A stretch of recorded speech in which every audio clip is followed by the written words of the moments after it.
Les gens courent derrière l'argent. Chaque année, les gens pensent que non, j'avais pas assez beaucoup d'argent. J'avais pas assez beaucoup de moyens. Mais cette année, il met les objectifs pour qu'il atteigne l'année. Je n'ai pas acheté la maison, je n'ai pas acheté telle chose, je n'ai pas été cela, je n'ai pas été BMW. Mais ils ne pensent pas à beaucoup de choses. Quand tu penses avoir beaucoup de choses, il faut aussi penser à enlever les mauvaises choses que tu avais fait l'année passée. Le bilan, seulement le bilan côté, nous pensons le bilan côté positif, côté matériel. Alors le meilleur bilan, c'est le bilan, c'est le bilan spirituel. C'est ce bilan-là que l'homme doit faire pour avancer avec son Créateur. Parce que Dieu nous a créés pour que nous puissions être ensemble. Et rappelons-nous au jardin d'Éden, chaque soir, Dieu descendait pour communier avec son Fils. Chaque soir, Dieu descendait pour parler avec Adam. Il était là avec lui tout le temps. Et ce bilan-là, nous devons retourner à l'époque où Dieu communiait avec nous. Nous avons fait longtemps sur la terre, chaque année un bilan. Et nous venons à l'église, le prédicateur il vient. Oh, tu auras de telles choses, tu seras béni, tu seras grand. Cette année, c'est l'élévation. Cette année, nous allons toucher telle chose. Cette année, tu auras le visa, tu auras le voyage. Cette année, tu auras telle chose, tu auras le mariage. Et c'est ton année, cette année. Mais où est l'année de Dieu? Le prédicateur, il vient. Tu auras l'action de grâce, mais c'est là, mais toutes ces choses. Te donner et tu verras cette année, tu seras béni au centuple. Oui, ça c'est matériel. Mais la vraie bénédiction, c'est la bénédiction que Dieu te donne. Et tu es seul à seul avec lui. Et c'est là le meilleur bilan. Et chaque année, je dois évaluer ma relation avec lui. Chaque année, je dois enlever quelque chose. Je dis, bon, l'année passée, mon valise, et je dois enlever cette valise. Parce que je suis dans un voyage. Et nous sommes dans un voyage où chaque homme, nous avons des valises. Le voyage normal, nous devons associer, regarder notre valise, rajouter des choses, des brosses à dents, rajouter des petits sodas, rajouter des parfums, des sticks, des bonnes choses, des débardeurs, rajouter des polos, des chemises, tout ça, des costumes et des chaussures. Mais le voyage spirituel, nous devons faire avec Dieu, nous devons d'abord enlever des choses. Et regardez dans notre valise, Jacob, la jalousie. Pendant que Dieu bénit tel frère, moi je suis encore jaloux. Pendant que cette famille-là est en train de prospérer, ils sont ensemble, ils sont unis, mais dans ma valise, je suis en train de les jalouser. Donc il faut que dans 2025, j'étais jaloux pour des gens. Donc je dois enlever cette jalousie. Je dois venir sur la croix, prier que jusqu'à ce que Dieu puisse exaucer, enlever, ôter cette chose-là. Et dans ma maison, il y avait tellement de querelles. Je dois regarder, bon, cette année 2025, j'ai passé avec tant de querelles, j'ai passé avec tant de problèmes. Mais maintenant, je dois m'arrêter et évaluer cela. Je dis plus jamais de querelles. Et ma maison, désormais, ça sera une maison de paix. Ma maison, désormais, ça sera une maison de joie. Et tu vas enlever, il a dit la colère. Je dis, bon, j'étais très colérique, toujours prêt agressif. Je vais affronter même un scie électrique. Maintenant, je dois regarder d'où je vais aller avec cette colère. Je dois s'arrêter et évaluer. Non, Seigneur, je suis encore colérique. Devant toi, je dois enlever cela. Enlève-moi cela et que je puisse être libre pour que quand tu vas me bénir pour 2026, que ma valise soit prête pour recevoir les bénédictions du ciel. Parce que cette colère-là, ça m'empêche de pénétrer dans ta présence. Cette colère-là, ça m'empêche d'avancer avec toi. Cette colère-là, ça m'empêche de m'utiliser totalement. Et je dois enlever cela pour que tu puisses, mon valise soit toujours léger, pour que tu puisses entrer dedans, pour m'utiliser pour les bénédictions pour ton évangile, pour les bénédictions pour ton église, pour les bénédictions pour ma famille. Tu dois regarder à cela. Et l'homme, non, il ne regarde pas cela. Est-ce que pendant que Dieu te corrigeait, 2025, Dieu t'a parlé, non, tu as encore telle chose. Est-ce que tu as écouté la voix de Dieu? Parce que nous venons ici, la prédication vient, on prêche. C'est parce que Dieu veut enlever telle chose. S'il veut te donner une fleur, il te donne une fleur. Mais pendant que Dieu te corrige, chaque année 2025, est-ce que tu as pris compte de cela? Est-ce que tu t'es laissé être corrigé ou soit tu fais te bâtir avec la parole? Tu trouves toujours les solutions pour toi. Tu trouves toujours les moyens pour se défendre. Tu crées un bouclier pour que toi, tu n'écoutes pas la parole, la corruption de Dieu. Dieu te corrige, il te dit, voilà, tu as encore telle chose, tu as fait du mal, et maintenant, va te repentir. Toi, avec ton orgueil, tu ne veux pas te repentir. Tu veux avoir tellement raison pour tout dans tout. Alors que Dieu veut que tu puisses être obéissant. Et obéissant à sa parole. Soumis à lui et soumis à sa parole. Et que la parole de Dieu puisse pénétrer à toi. Et que la parole de Dieu puisse entrer dans ta présence, entrer dans ta vie. Que tu dois prendre conscience que non, ce que je suis, je dois être corrigé. Et ma vie doit être complète avec Christ. Je dois être mieux. Je dois bien marcher avec lui. Et nous devons faire ce bilan-là, c'est très important. C'est pour cela aujourd'hui, j'aimerais que chaque personne de nous, entre nous ici, doit être évalué ce que lui devait faire. Parce que nous avons crié chaque année, l'argent, chaque année, objectif tel, je vais atteindre tel objectif, je vais avoir telle voiture, je vais avoir telle marque, et je dois avoir une grande garde-robe. J'ai une maison, je vais avoir une deuxième maison. J'ai une deuxième maison, je dois avoir 3, 4. Oui, c'est bien. Mais toi, avec Dieu, c'est Dieu là qui te bénit, c'est Dieu là qui te donne tout ce que toi tu as besoin. Maintenant, toi, au lieu de penser aussi, voilà, je regarde à mon côté, je fais le bilan pour moi, je dois faire aussi le bilan pour celui qui me bénit. Et ce bilan-là, tu dois déposer. Tu viens seulement déposer ton bilan à toi, pour toi, dans les choses terrestres. Mais tu oublies les choses importantes aussi célestes.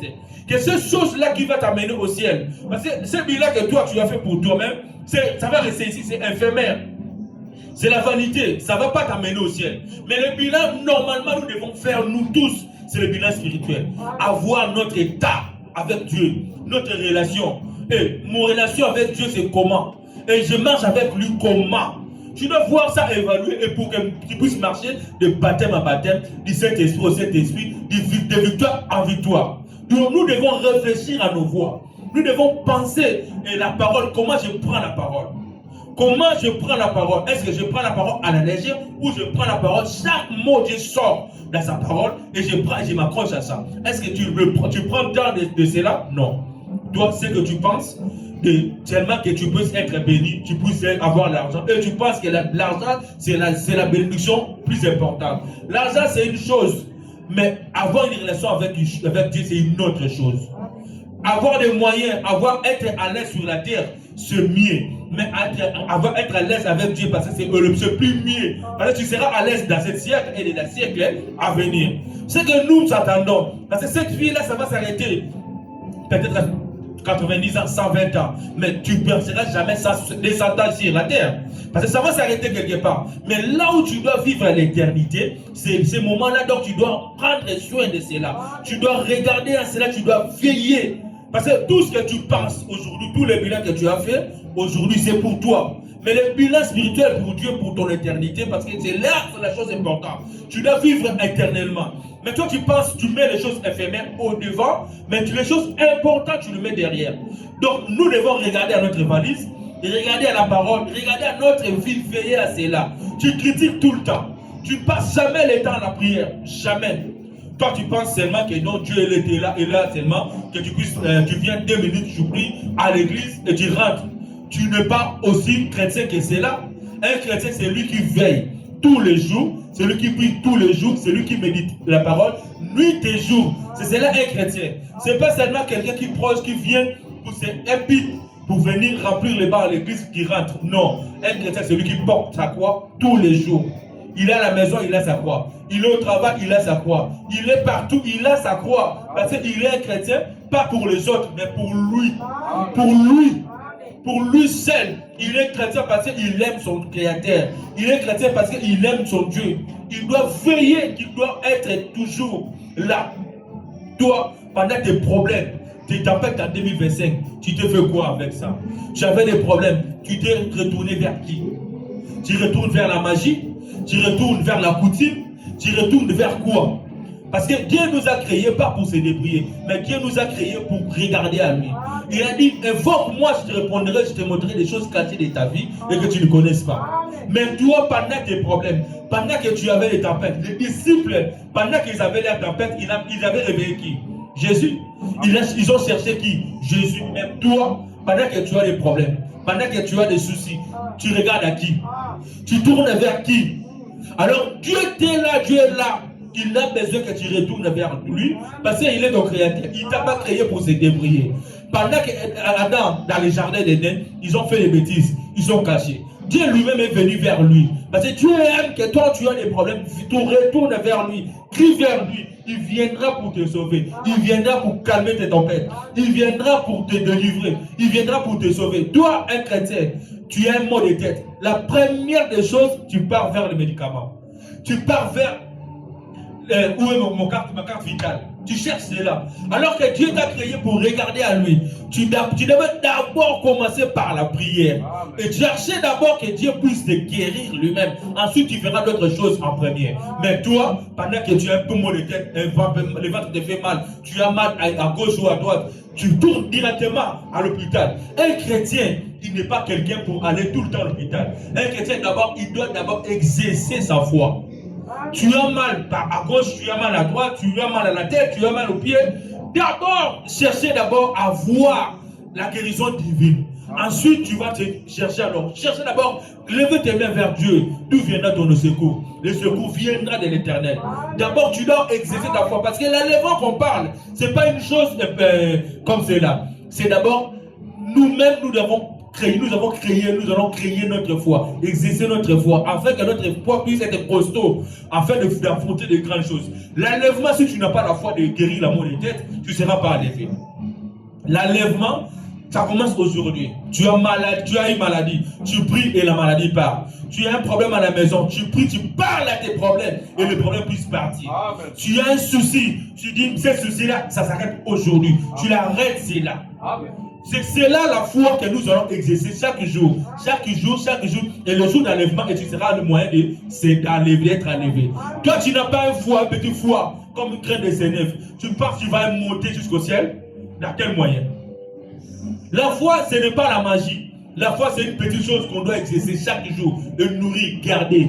Tu trouves quelqu'un qui est malade, viens, je suis chrétien, je vais prier pour toi. Tu pries et tu vois Dieu, il agit. S'il n'agit pas aujourd'hui, il fera encore demain. Demain, ne sois pas découragé. Avance avec cela. Prie. Ce n'est pas toi qui vas le faire, c'est ton Dieu qui va le faire. Ce n'est pas toi qui va le guérir, c'est Dieu. Toi, tu n'as qu'à imposer les mains, à prier, fini. Ton problème, ça s'arrête là. Et Dieu lui-même, parce qu'il a dit, il va se débrouiller pour accomplir sa parole.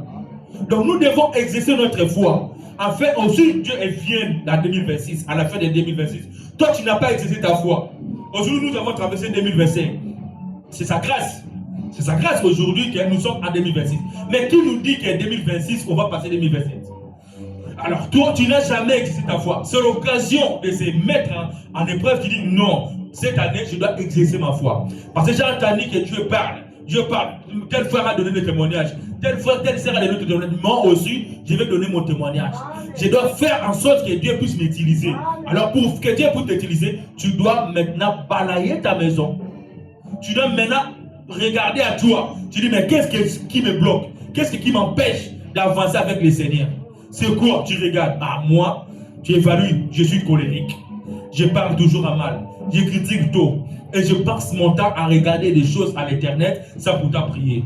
Je n'ai jamais pris une journée dans ma maison pour écouter la parole. Je n'ai jamais pris une journée entière pour prier. Parce que tu restes à la maison. Tu dois normalement prier. Tu dois normalement te consacrer. Tu diras non, les enfants. Tu diras oh non, mais telle chose. Alors non, tu as toujours un temps pour prier. Tu restes à la maison pour prier. Tu sors au boulot, tu as un petit temps. Tu pars au poste, tu pries. Tu es même à l'école, tu peux te consacrer. Parce que tu dois avoir une relation constamment avec lui. À ce moment-là, Dieu fera non, ma fille, il est complet. Mon fils, il est complet. Il viendra maintenant te délivrer, te parler seul à seul. Il va venir maintenant te livrer des secrets. Tu sais que tu as un don de songe. Tu sais que tu as un don de vision. Tu sais que tu écoutes des voix audibles. Tu sais comment Dieu te parle. Tu as écouté cela. Mais tu vois, ça ne marche pas avec toi. Tu es tranquille. Tu veux traverser 2027 à chercher seulement l'argent. Non. Cherchez les meilleures choses, les précieuses choses que le diable t'a volées.